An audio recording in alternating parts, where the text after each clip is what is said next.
اللہ تعالیٰ نے انسان کو بنایا ہے اور اس کی تمام تر ضروریات کا شرعی حل بتایا ہے۔ جس طرح انسان کی جسمانی ضروریات ہیں، جس میں کھانا پینا اور اس کے بعد ظاہر ہے اس کے اخراج کا پورا بندوبست ہے، اسی طرح انسان کے اندر ایک طاقت ہے، قوت غریزی۔ حضرت جنید بغدادی رحمہ اللہ فرماتے ہیں کہ انسان کو شادی بیاہ کی یعنی جماع کی بھی ایسی ہی ضرورت ہے جس طرح اس کو پیشاب پخانے کی ضرورت ہے۔ ظاہر ہے وہ ایک مادہ ہے جو انسان کے جسم میں موجود ہوتا ہے اور اس کے اندر اضافہ بھی ہوتا ہے۔ جب تک اس کے اخراج کا شرعی بندوبست نہ کیا جائے تو پھر بہت سے لوگ، غلط کار لوگ، غیر شرعی طریقوں سے اس کا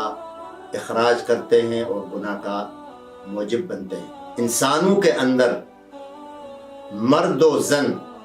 مرد اور عورت کو پیدا کیا ہے، اور تقریباً یہ دونوں اللہ کی جو مخلوق ہیں مساوی چل رہی ہیں، اور عورتوں کی تعداد زیادہ بھی ہے۔ یہ ایک الگ موضوع ہے کہ وہ زیادہ کیوں ہیں۔ اب اس کے بعد پھر اللہ تعالیٰ نے عورت کی وضع اور کیفیت اور ہیکل ایسا بنایا ہے کہ اس کے اندر نرمی ہے، اس کے اندر خوبصورتی ہے، اس کے اندر نزاکت ہے، یعنی اس طرح کی بہت ساری چیزیں ہیں جس کی وجہ سے مردوں کا عورتوں کی طرف میلان ہوتا ہے، طبعی میلان، اور اس میلان کے بعد اس کا نتیجہ جو نکلتا ہے وہ ان کے ملاپ کی شکل میں نکلتا ہے۔ اگر کوئی غیر محرم مرد غیر محرم عورت سے محبت کرتا ہے تو اس کا لازمی نتیجہ ان کا ملاپ ہے، جہاں جا کر ان کی ملاپ کے بعد ان کی وہ محبت کی تکمیل ہو جاتی ہے۔ خالی زبانی کلامی محبت اس کا انتہا نہیں، اسی لیے اللہ تعالیٰ نے اس کا شرعی حل رکھا ہے اور پھر شرعی حدود مقرر کیے ہیں کہ کوئی بھی لڑکا لڑکی جب بالغ ہو جائیں تو شرعی طور پر ان کا نکاح کیا جائے اور ان کو پھر ملنے کا موقع دیا جائے شرعی طریقے سے،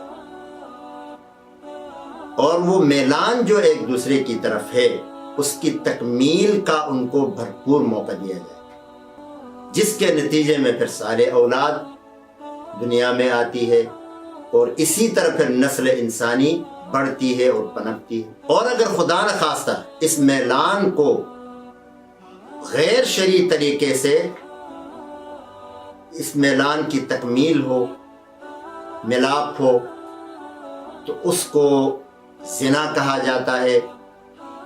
غلط کاری کہا جاتا ہے،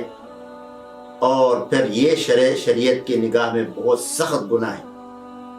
اسی لیے اللہ تعالیٰ نے فرمایا کہ وَلَا تَقْرَبُوا الزِّنَا، زنا کے قریب بھی نہ پھٹکو، اس لیے کہ جب قریب آؤ گے، کوئی غیر محرم مرد غیر محرم عورت کے قریب آئے گا تو وہ قربت بڑھتے بڑھتے نتیجہ اسی شکل میں ظاہر ہوگا۔ اور قریب آنے کا مطلب یہ ہے کہ دواعی زنا یعنی ہاتھ ملانا، بوس و کنار، اور تنہائی میں بیٹھنا، ادھر ادھر کی گپ شپ ہانکنا، یہ ساری چیزیں شامل ہیں، کیونکہ باقی جو مرحلہ ہے وہ تو اس کے بعد ہی آتا ہے نا۔ ایسا نہیں ہوتا کہ ڈائریکٹ انسان کوئی مرد عورت کے ساتھ آ کے ڈائریکٹ ملے بغیر ان دوائی کے۔ اس لیے یہ نہیں فرمایا کہ زنا نہ کرو، بلکہ فرمایا زنا کے قریب بھی نہ جاؤ، یعنی وہ اسباب بھی اختیار نہ کرو جس کی وجہ سے زنا پر پڑنے کا، زنا پر واقع ہونے کا اندیشہ ہوتا ہے یا یقین ہو۔ اسی لیے اللہ تعالیٰ نے حدود مقرر کیے، شرعی محارم رکھے۔ اب شرعی محارم میں انسان کا، عورت کا باپ ہوتا ہے، بھائی ہوتا ہے، بیٹا ہوتا ہے، اور اس کے بعد اس کا سگا چچا ہوتا ہے، سگا ماموں ہوتا ہے۔ اس طرح کے کچھ رشتے ہیں جو محرمات ابدیہ کہلاتے ہیں، جن سے کبھی بھی نکاح نہیں ہوتا۔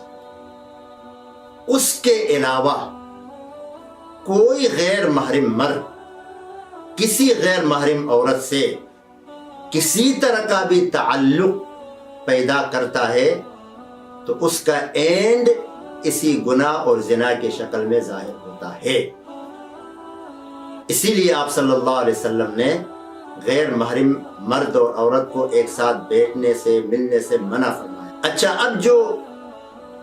نکاح کرتے ہیں اس کا بھی شریعت نے مکمل طور پر رہنمائی فرمائی ہے۔ آپ صلی اللہ علیہ وسلم نے ایک جوڑا جو شادی کے بعد نکاح کے بعد ملتے ہیں تو مکمل طور پر قدم بقدم اس کی رہنمائی فرمائی۔ یہ نہیں کہ اس کی تعلیمات نہیں، اگرچہ موضوع ذرا سینسٹیو ہے، حساس ہے، یہ باتیں کوئی بھائی بہن کے ساتھ، کوئی باپ بیٹی کے ساتھ شیئر نہیں کر سکتے، لیکن چونکہ طبعی طور پر یہ سب کچھ ہوتا ہے اور ہونا ہے تو ہمیں بسا اوقات مسئلے پوچھتے ہوئے شرم آتی ہے، لیکن دوسری طرف یہ ساری چیزیں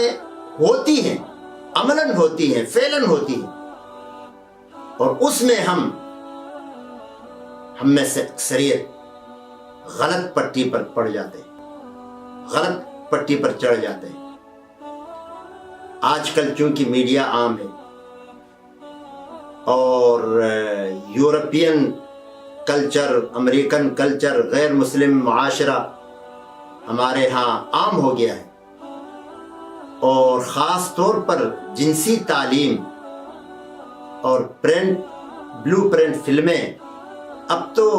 ہر شخص کے پاس موجود ہے۔ میڈیا اتنا عام ہو گیا ہے تو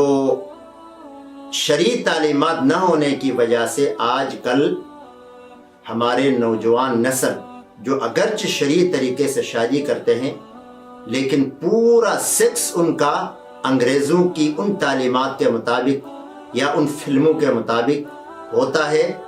جو کہ غیر شرعی۔ اس میں شریعت نے تو ہمیشہ ستر کا حکم دیا ہے، پردہ پوشی کا حکم دیا ہے، حتیٰ کہ اگر آپ کی شادی ہو بھی جاتی ہے تو شادی میں بھی پہلی رات دوسری رات جتنا بھی انسان اپنی بیوی سے ملتا ہے اس میں تستر کا حکم دیا ہے، پردہ چھپانے کا حکم دیا ہے۔ ٹھیک ہے، مرد کے سامنے تو پردہ کھلتا ہے، وہ بھی بقدر ضرورت کھولنے کا حکم دیا ہے، اور اس میں بھی کیا کیا کرنا ہے اور کیا کیا نہیں کرنا ہے سب کی تعلیمات موجود ہیں، صحیح طریقے سے اسلامی طریقے سے وجود میں آئے تاکہ کل کو آپ کی یہ نسل، آپ کی اولاد نیک بنے، صالح بنے، فرمان بردار بنے، اطاعت شعار بنے، دنیا میں بھی آپ کا سہارا بنے اور مرنے کے بعد آپ کے لیے صدقہ جاریہ بنے۔ یہ سب تب ہوگا جب آپ شریعت کے مطابق شادیاں کریں گے، شریعت کے مطابق ملیں گے، شریعت کے مطابق ایک دوسرے کے ساتھ تعلق قائم کریں گے۔ اللہم صلی علی سیدنا محمد، یا رب صلی وسلم دائما